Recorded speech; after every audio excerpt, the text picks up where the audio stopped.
ఇంకొక ఆయన ఉన్నాడు కాకినాడ దందా సామ్రాజ్యానికి ద్వారం తెరిచాడు ద్వారం అదే ద్వారం పూడి ఆయన పెద్ద హీరో ఇప్పుడు నేను మొన్న పవన్ కళ్యాణ్ మాట్లాడితే ఇష్టానుసారంగా మాట్లాడుతున్నాడు ఒకటే చెప్తున్నా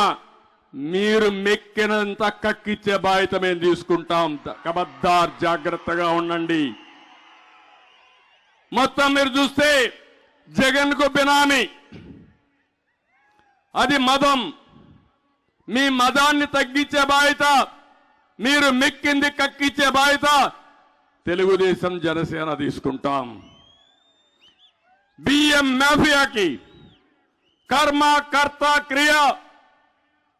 ఈ ద్వారం పూడి ఈ ద్వారం గేట్లు తెరిచేశాడు జిల్లాలో ఏది జరిగినా కేంద్ర బిందువు ఈ ద్వారం పూడి ఈయన ఒక పెద్ద హీరో అనుకుంటున్నాడు మీ జాతకాలన్నీ మా దగ్గర ఉన్నాయి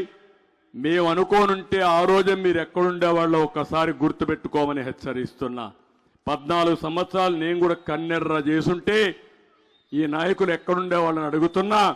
అందుకే నేను అడుగుతున్నా కాకినాడ ఎమ్మెల్యేని మార్చలేవు కొత్తపేట ఎమ్మెల్యేని మార్చలేవు ఇంకో పక్క అనపర్తి ఎమ్మెల్యేని మార్చలేవు కానీ ఈ ముగ్గురు మాత్రం ఏం మాట్లాడరు కాబట్టి మార్చేశావు ఎస్సీలను మార్చేశావు అంటే ఎస్సీ నాయకుడు ఎవ్వరు కూడా కనపడకూడదు వాళ్ళు ఎప్పుడు కూడా స్టెబిలైజ్ కాకూడదు ముగ్గురు మంత్రులను మార్చావు ఎస్సీలని బీసీలను మార్చావు ఇక్కడ ఒక ఆయన ఉన్నాడు పెద్దిరెడ్డి నేను అడుగుతున్న సామాజిక న్యాయం అని సిగ్గు లేకుండా యాత్రలు చేస్తున్నారు ఈ తూర్పుగోదావరి జిల్లాలో పెత్తనం ఎవరు చేస్తున్నారు తమ్ముళ్ళు ఎవరు మిథున్ రెడ్డి అంటే ఎక్కడి నుంచో వచ్చాడు ఊడిపడ్డాడు అంటే ఈ జిల్లాలో నాయకులు లేరా మీకు సిగ్గు అనిపించలేదా వాడి పెత్తనం ఏంటి ఇంకొకరి పెత్తనం ఏంటి ఇక్కడుండే నాయకత్వం పెత్తనం చేయాలి తప్ప బయట వాళ్ళు వస్తే సహించమని మీరు మాట్లాడినప్పుడు వీళ్ళు రారు ఉత్తరాంధ్రలో విజయసాయి రెడ్డి సుబ్బారెడ్డి అంటే ఈ వెనుకబడిన వర్గాలంటే ఇక్కడ స్థానిక నాయకత్వం అంటే లెక్క లేకుండా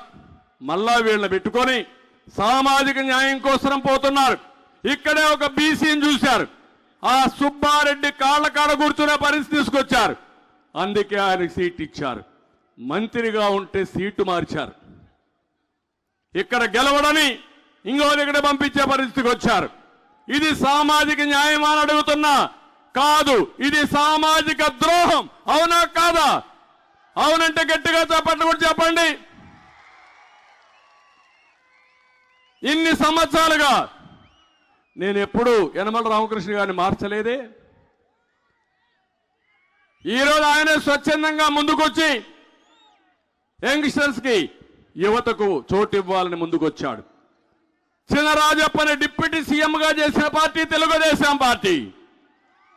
స్థానిక నాయకత్వాన్ని పెంచిన పార్టీ తెలుగుదేశం పార్టీ గౌరవించిన పార్టీ తెలుగుదేశం పార్టీ కాకినాడలో ఇంకొక ఆయన ఉన్నాడు కన్నబాబు అయ్యో మోసంలో చాలా స్పీడ్ తిట్టకుండా జగన్ తిట్టాడు ఇప్పుడు ఆ నోటితోనే పొగడతాడు బతక నేర్చిన వాడు అందుకే బ్రహ్మాండంగా బతుకుతున్నాడు తెలివైన వాడు కూడా ఆయన చేసిన అవినీతి అయితే ఇంకా లెక్కలేనంత అవినీతి చేశాడు ఇంకో పక్క ముగ్గురిని జగ్గంపేట పిఠాపురం పత్తిపాడు ముగ్గురికి సీట్లు లేవన్నాడు నేను అడుగుతున్నా నిన్నే ప్రజలు వద్దంటున్నారు ముఖ్యమంత్రినే ప్రజలు వద్దంటున్నారు అవునా కాదా అని మిమ్మల్ని అడుగుతున్నా అవునంటే గట్టిగా చెప్పట్లు కూడా చెప్పండి ముఖ్యమంత్రి రాష్ట్రానికి అవసరం లేదు రాష్ట్రానికి అరిష్టం ఈ ముఖ్యమంత్రి నష్టం తెచ్చిన వ్యక్తి ముఖ్యమంత్రి అలాంటి వ్యక్తికి మేము ఓటేయం ప్రజల్లో చైతన్యం చేస్తాం రాజకీయాలకే అర్హత లేని వ్యక్తి ఈ సైకో జగన్ అని చెప్పి నేను మీకు తెలియజేస్తున్నా